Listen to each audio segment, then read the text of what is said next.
Dear child, this is a spiritual reflection, not a prediction. Take what resonates and leave what doesn't. January 1st does not feel the same for everyone.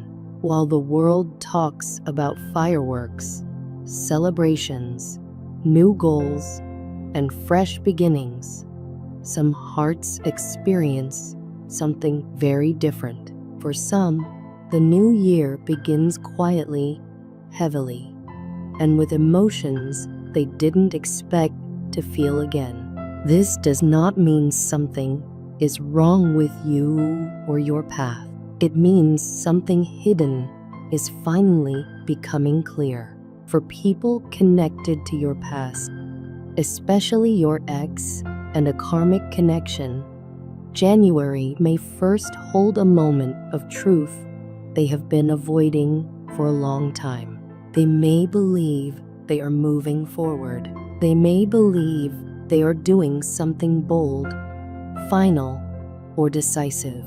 In their mind, they may think they are closing a chapter or proving something to themselves.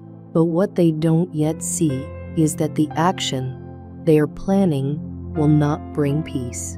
Instead, it will reveal the very thing they tried to bury. You are not meant to be afraid of this moment. You are not meant to wait in anxiety or anticipation. What comes to you does not come as chaos. It does not arrive as drama. It arrives quietly, almost gently, but with deep impact. It may be a realization, a message, a sign, or an inner knowing that lands in your heart without warning. When it happens, you may pause. You may close your eyes for a few seconds, not because you are weak, but because your soul needs a moment to understand what it is witnessing. That pause is important. It is the space where truth replaces illusion. It is the moment where confusion dissolves. In that silence, you may whisper 3 words you never imagined you would say, not because you miss them, not because you want them back, but because you finally see clearly. Those words may not be dramatic or emotional. They may be calm. They may be simple, but they will carry deep meaning because they mark the end of a cycle you once thought had power over you. This moment is not designed to pull you backward into the past. It is designed to show you how much you have grown. It shows you that what once shook you no longer controls you. It shows you that the questions that once haunted you no longer demand answers. Sometimes closure does not come through conversation. Sometimes it comes through clarity, and clarity arrives quietly. For your ex and the karmic connection, January may 1st become a day of regret, realization, or emotional unrest. They may suddenly understand what they lost, what they took for granted, or what they can no longer recover. This realization may not happen instantly, but it begins that day. A seed is planted, a truth starts to surface, and once truth begins to rise, it cannot be pushed back down. For you, however, this same day holds a very different energy. It is not about regret. It is about release. It is the moment where you stop wondering if you were too much or not enough. It is the moment where you stop replaying old conversations in your mind. It is the moment where you realize that what didn't work was never a reflection of your worth. You may feel a strange calm after this realization, a calm that feels unfamiliar at first. You may notice that your body relaxes in a way it hasn't before. Your thoughts slow down, your heart feels lighter. This calm is not emptiness, it is peace. It is the peace that comes when your nervous system no longer feels the need to stay alert for emotional danger. This message is not here to make you wait for something to happen.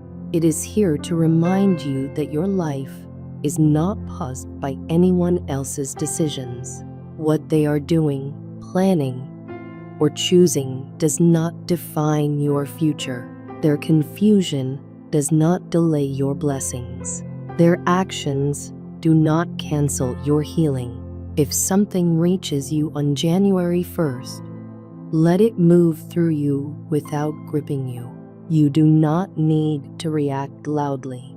You do not need to explain yourself. You do not need to seek validation or closure from anyone. You are allowed to simply observe, understand, and choose peace. You have already survived the hardest part. You have already walked through the confusion, the doubt, the emotional exhaustion. You have already learned how to sit with unanswered questions and still keep going. This moment is not here to reopen wounds. It is here to show you that the wounds have healed more than you realize.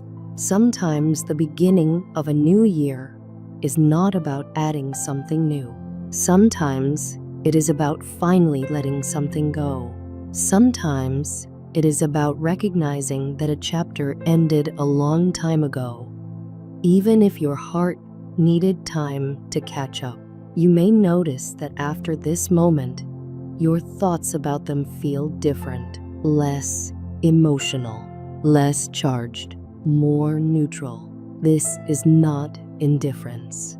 This is integration.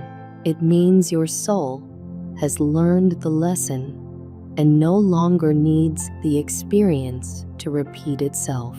There is no need to rush your emotions. There is no need to force forgiveness or understanding. Everything unfolds naturally when you stop resisting your own growth. Trust that your heart knows what to do. Trust that your body knows when it is safe to relax. The truth is, not everyone grows at the same pace. Some people repeat cycles until the lesson becomes unavoidable. Others learn quietly and move forward without needing drama. You are not responsible for how long it takes someone else to understand what you already know. If January 1st brings a message, a sign, or an inner realization, receive it with calm awareness. Let it confirm what your intuition has been telling you for a long time. Let it strengthen your boundaries.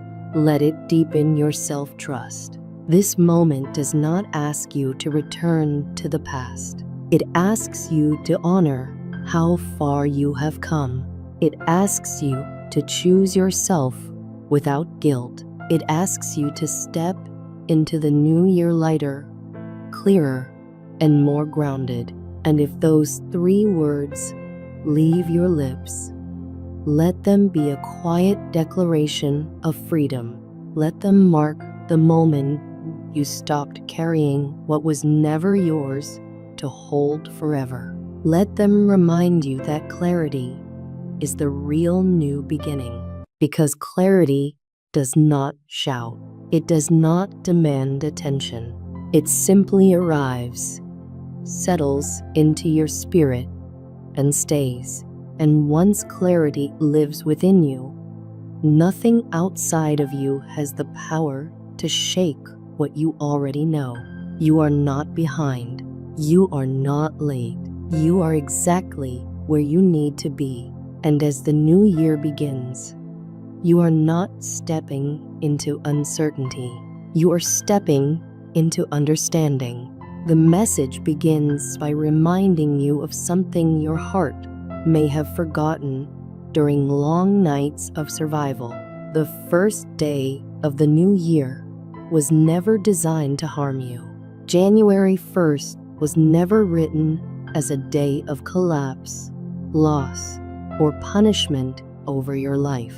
Even if past years taught you to brace yourself, even if your body learned to expect disappointment, even if your mind learned to scan for danger, the truth remains unchanged. That day does not belong to fear. It belongs to release. It belongs to relief. It belongs to the quiet realization that you made it through something that once felt impossible to survive. The angels speak softly and say that the words that rise from you on that day are simple, unforced, and honest. Thank you, Lord, not because everything suddenly becomes perfect, not because every wound disappears overnight, but because something deep inside you finally recognizes that you are still here. You are still breathing. You are still standing. You are still capable of hope. Gratitude rises not from denial, but from endurance. It rises from the moment you realize that what tried to break you did not win. For a long time, you carried the weight of uncertainty. You questioned yourself. You replayed conversations. You wondered what you did wrong, what you missed, what you should have said differently. You tried to understand people who did not know how to be honest with themselves, let alone with you. And that confusion sat heavy in your chest. But the message says that something shifts when the year turns, not in the world outside you, but inside you. The constant tension eases. The tight grip loosens. And for the first time in a long while, your spirit exhales. The message also acknowledges something difficult but important. While your path begins to soften, others connected to your past pain may be facing the results of their own choices.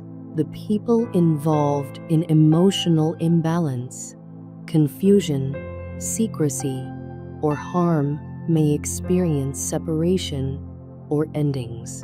This is not shared so you can watch, compare, or feel validated. It is shared so you can finally release responsibility for outcomes that were never yours to manage. Life carries its own balance. Truth eventually rises. What is built on avoidance, dishonesty, or emotional misuse cannot hold forever. This is not about punishment. It is not about revenge. It is not about wishing harm. It is about understanding a spiritual law. What is planted eventually grows into something visible, but you are not meant to stand nearby watching it unfold.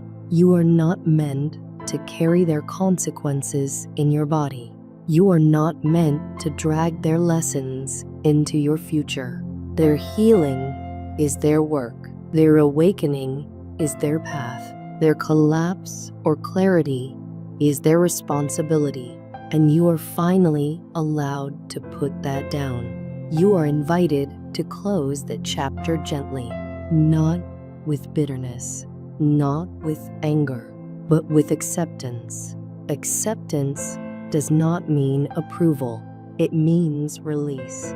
It means you stop reliving what hurt you. It means you stop feeding old wounds with new attention. It means you stop explaining yourself to a past that already showed you its limits.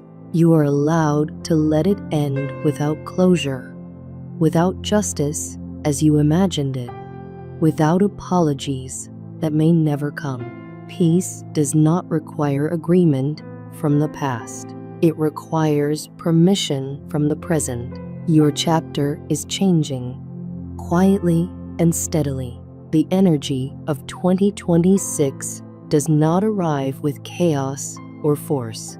It arrives like a calm morning after a long storm. New beginnings begin to form, but they are subtle. They do not shout. They do not demand proof. They arrive without you begging. Opportunities open without you chasing. Connections form without you shrinking. Blessings wait at the door, not to overwhelm you, but to meet you where you finally feel safe. But the message is clear about one thing. Before you step fully into what is coming, you must prepare your heart, not because you are unworthy, because you are worthy. Preparation is not about perfection. It is about capacity, a heart that is still bleeding from yesterday's struggles to hold tomorrow. A nervous system stuck in survival mode may misread peace as boredom or danger. Abundance struggles to stay where fear still leads. Love struggles to grow where distrust still governs. Preparation means making space. Space in your thoughts. Space in your emotions. Space in your identity. For a long time, pain shaped how you saw yourself. Loss shaped how you loved. Survival shaped how you moved. You learned to brace. You learned to anticipate disappointment. You learned to stay guarded even when you wanted closeness. That was wisdom for that season. But that season is ending, and the version of you that emerges now cannot be built on the same patterns that kept you alive then. You are being called into alignment, not with people, not with timelines, but with yourself. Alignment means your inner world and your outer choices begin to match. You stop saying yes when your body says no. You stop staying where you are not respected. You stop abandoning yourself to keep peace. You stop mistaking intensity for love and chaos for passion. You begin choosing what feels calm, steady, and real, even if it feels unfamiliar at first. Preparation looks like forgiveness, not to excuse what hurt you, but to release your nervous system from living in constant defense. Forgiveness does not mean trusting again blindly. It means you stop allowing the past to dictate your present reactions. It looks like releasing the habit of replaying memories just to confirm that they hurt. It looks like ending the internal interrogation of yourself. It looks like letting go of the belief that you were too much or not enough. You were never the problem. You were responding to circumstances that did not know how to care for you. Preparation also looks like grieving honestly, grieving what you hoped for, grieving what you imagined, grieving the version of the future that never arrived. You cannot rush this part. You cannot bypass it with positivity, but you can allow it to complete. You can allow the tears to finish their work. You can allow the ache to soften instead of harden. And when grief completes, it does not leave emptiness, it leaves clarity. And so you are invited into prayer, not as a performance, not as a ritual to control outcomes, not as something to earn favor. This prayer is grounding, it is anchoring, it is a moment where you return your heart to safety, where you speak life over yourself instead of fear, where you place the year gently into God's hands and also reclaim your own.